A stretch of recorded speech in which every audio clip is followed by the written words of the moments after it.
You have been pulled into the black dimension. This is Kev, and myself and Donnie are here to review Spider-Man: No Way Home.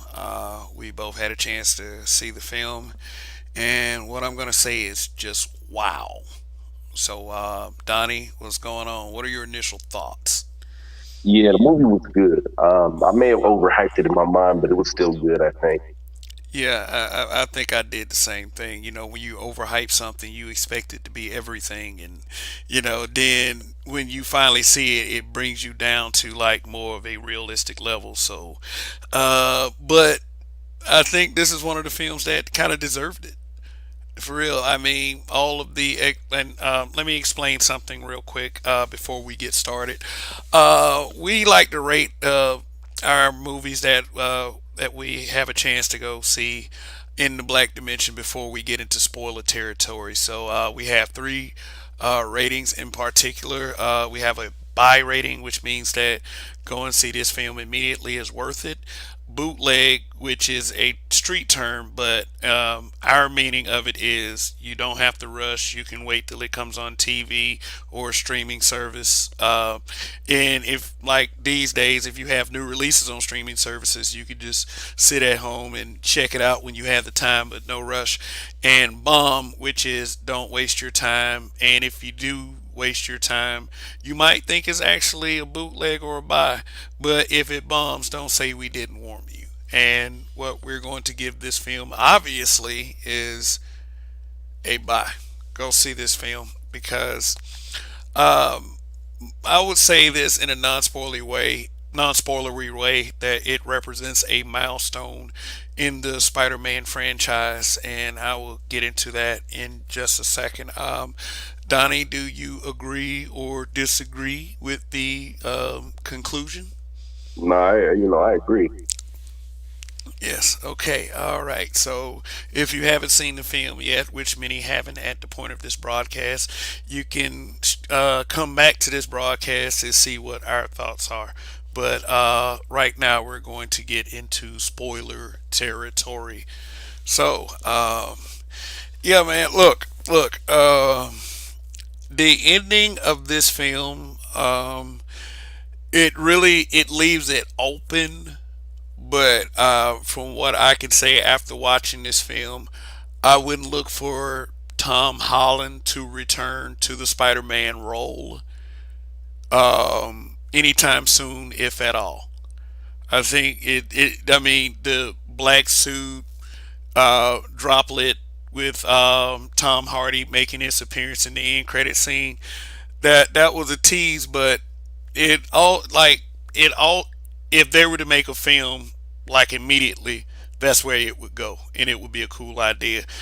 I believe they put that there to stir up the fans. To make the fans want to be like, oh my God, we want to see Black Suit Spider Man.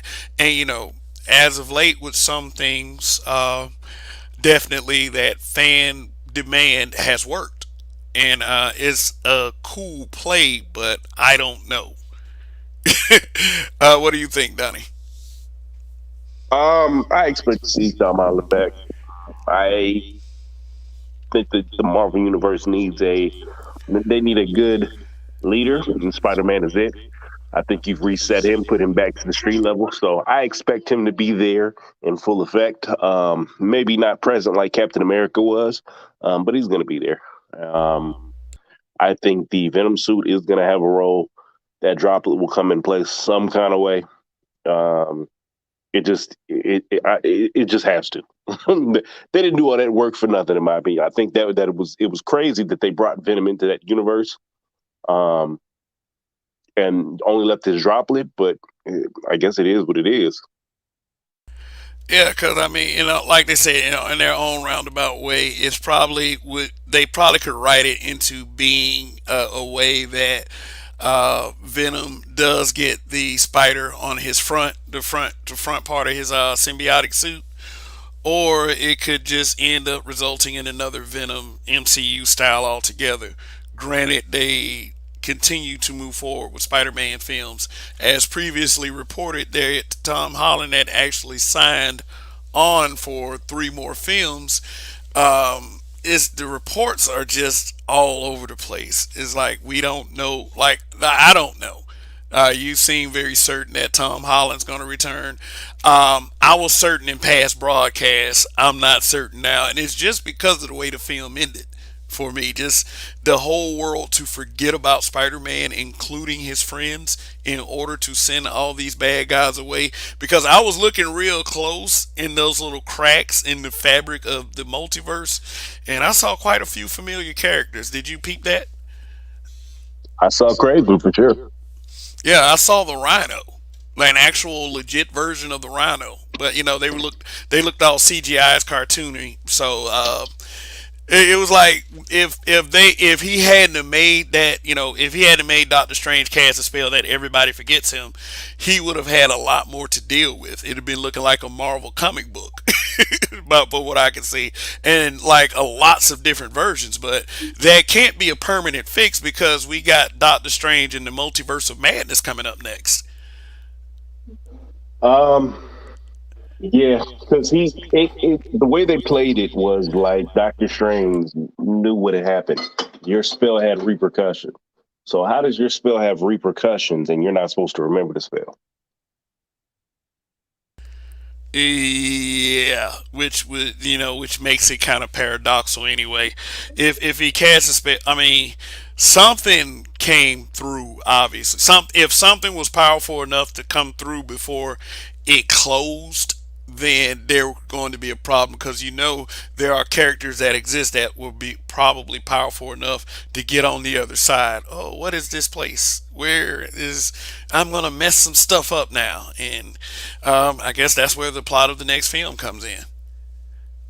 But we're here to talk about Spider-Man, and yeah, man, the way like certain little things, like the way they explain how Jamie Foxx, Electro, was able to have a human look again because of and I mean, you can go. I'm not gonna give everything away. I know there are spoilers, but they were using the energy of this universe, and I was thinking like that's a cool way to do it, but with me, here we are again, plot devices.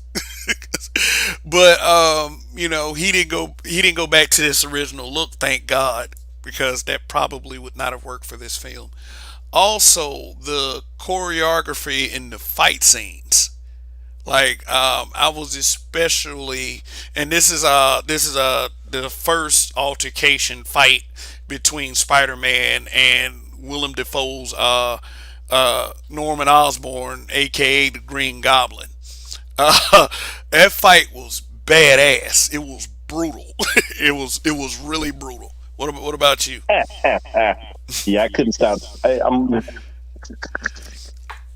gonna be honest. I The one thing I couldn't stop focusing on in that movie was Toby Maguire's lips, What? or lack thereof. That man looked like a primate. Yeah. Oh yeah. Oh yeah. For those of you who wondering, well, this is spoiler territory. If you've seen the film, yes, they do come back. It was heavily rumored and it was confirmed.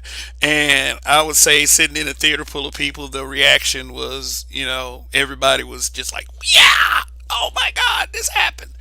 And wow, how they come in is like kind of weird as well. But Toby Maguire, like, I mean, he seemed to being pretty. He's older, but he seems to be in pretty good shape, at least. Yeah, because Toby Maguire is not like it's not like he's 70 years old, like Willem Dafoe.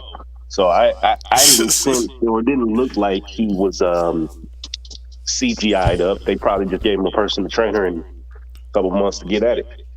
Yeah, and I mean, like the MCU, any role in the MCU, whether it's an appearance like that or just a reoccurring starring role, they are very physically demanding. And I think that from what's being reported, Tom Holland himself, is starting to take its toll. It could be reported that Tom Holland could stay in the role of Spider Man, but he could be, and I thought about this, he could be pulling a Robert Downey Jr. talking like this is going to be his last appearance just to see what kind of money they come up with.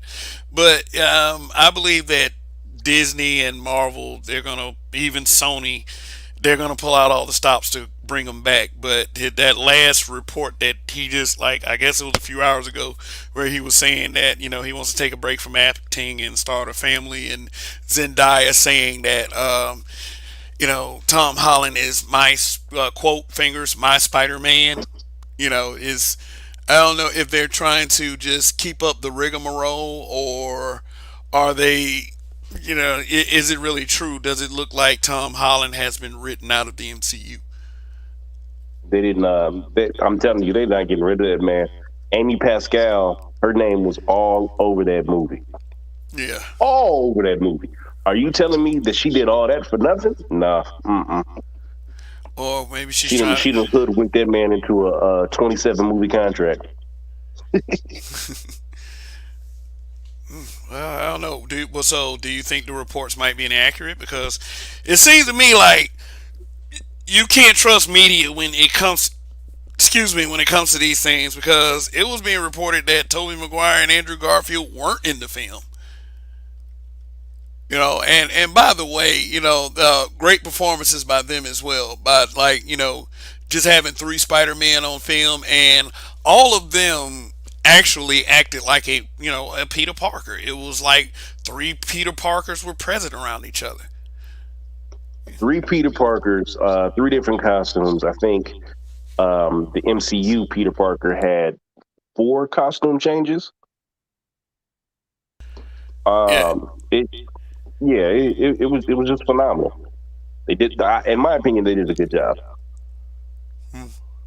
Actually, if you include Night Monkey, you probably got like five or six costume changes. Yeah, yeah, Spider Man, and then he had that newer, like even newer costume at the end of the movie, which is was like look more like a regular Spider Man costume. With that Where, little bit of Stark Tech in it. yeah, with the little bit of Stark Tech. Yeah, but yeah, man, the way the villain returns. Like, yeah, Willem Dafoe did great. Alfred Molina's Doc Octopus. Like, like I said, people are gonna go see the film when they fix his inhibitor chip. He turned more so into a reasonable guy. Instead of a murderous villain. And the way people tease that he got Stark Tech that enhance his arms. No, that's not the case. But I'm gonna leave you. I'm gonna leave that to watch. Unless Donnie wants to give it away, I'm gonna leave that to people going to see the film. But yeah, but Yeah, it did. let them have that. But Yeah, but no, I will say go this. ahead. I will give this away. That was not a special suit. But that black suit was not a special suit by Doctor Strange. The gauntlet on his hand was, yeah, that was something else. But the suit itself, no, it's a real funny way how that happens. So, I'll go ahead and spoil that for him. But yeah, just the whole, like, the emotional weight of the final act of the film, because of course what happens to Aunt May, and then it just seemed like it was just a tearjerker fest. It wasn't an obligatory, it wasn't unnecessary. For true Spider-Man fans that are invested in the film, you felt that emotion. You did, because you saw all of that stuff unfold in the previous films, and for what happened with Aunt May, of course, it unfolded there too, and the events from the other Spider-Man, Tobey Maguire, Andrew Garfield, they used that to help Tom Holland Spider-Man get past what he was going through, and I thought that was just a great part of that. That was just some great writing right there. So I mean, this is why these things work. These are why these films are so awesome to look at. I mean, it's like we said earlier, the fact that we might have overhyped it for ourselves quite a bit. I mean, I wouldn't exactly give the film a 10 out of 10. I would probably give it a 9.2 out of 10. Is Tom Holland, like I understand there were reports why Tom Holland cried because he might not be back for a while. You know, there's things he wants to do as opposed to being Spider-Man. But the one thing that could work is that if they find another actor that captures a character like Tom Holland, but Tom Holland got it on lock. You know, you don't do a performance like that and at least not return to the character at some point. Yeah, I feel the same way. That man, he just doesn't want to be pigeonholed. You know, we've talked about this countless times. I think Tom Holland as an actor probably has a huge range that he wants to focus and get to. But again, that shit was good. That shit was good. There's little bits and pieces I didn't like, but you can't have it perfect. Yeah, yeah.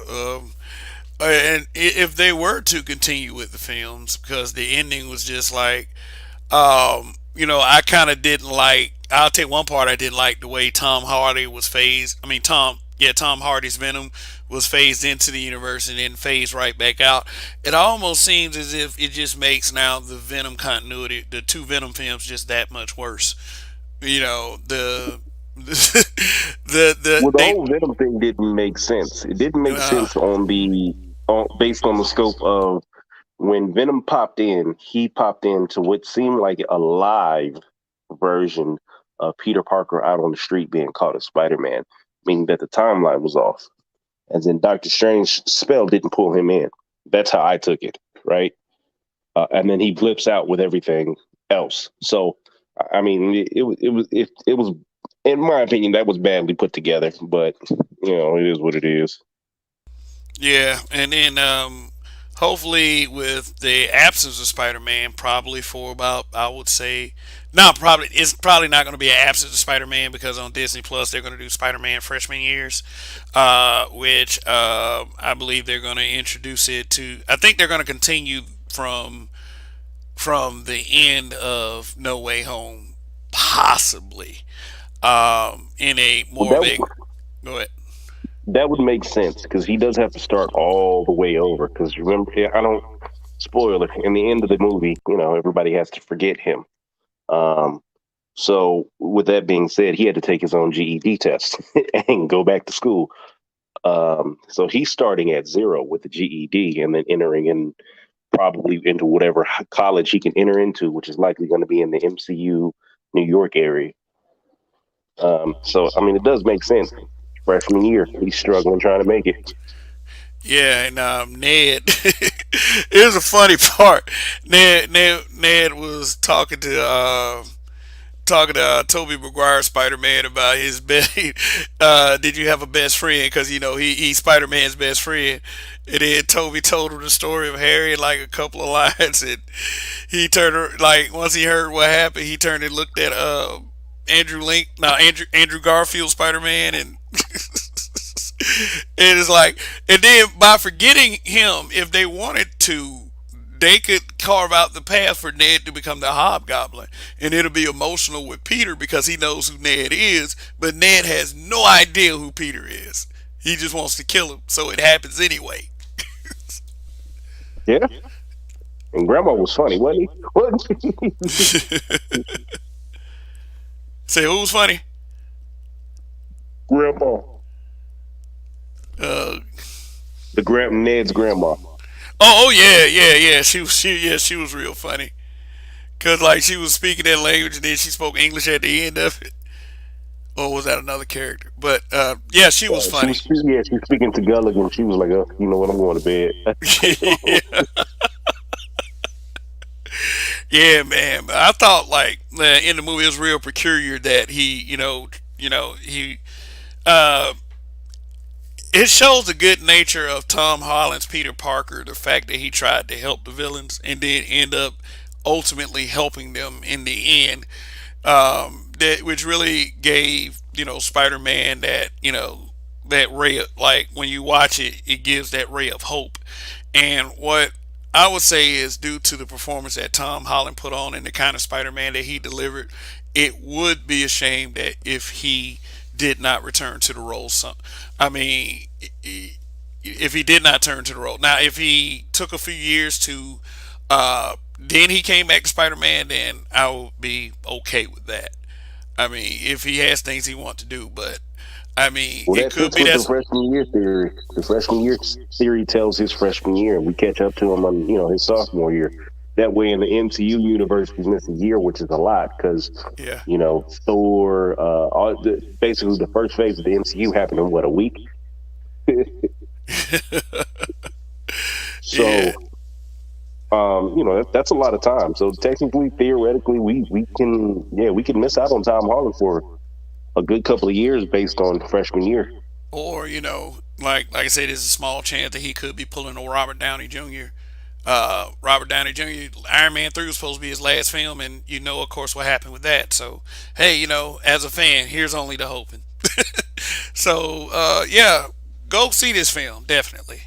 So it's worth it. I mean, it's a lot that does happen. It's an extreme fan service film, but it's not like just a cash grab. It's a quality movie.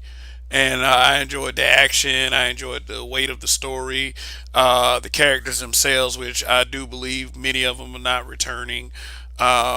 It's basically this film is a reboot of Peter Parker's life. Through the story itself, and is meaning to the future of the Marvel Cinematic Universe and the Sony Spider Verse itself. So, yeah, just go see it, suck it up, enjoy it, and we'll see in the future. So, what's going on, Donnie? Anything else? Nah, that does it for me. I'm out. All right, and See yep, Spider Man No Way Home. Definitely go see this film. It is worth it. Hats off to Tom Holland, the cast, and to the good people at Marvel. So, anyways, you have been pulled into the black dimension. Good luck finding your way out. Till next time.